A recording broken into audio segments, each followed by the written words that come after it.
Hi mga karils, magluluto ako ngayon ng ginatang langka. Ayan.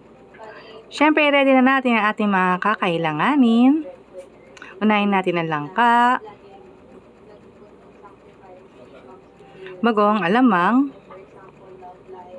baboy, hipon, gata, at sili. Ayan. Mag-isa na tayo ng bawang at sibuyas. And then, lagyan na natin ng baboy. Igisa-gisa na natin siya. Then, lagyan na natin ang unang gata. Pag kumulo na, ilagyan na natin ang pangalawang gata. At halu-haluin. And then, lagyan na natin ang langkang gulay. Ayan. Halu-haluin natin ito. Pag kumulo na, ilagyan na natin ng hipon. Lagyan natin ng pampalasa. At ang pinakahuli ang sili. Pakuluan.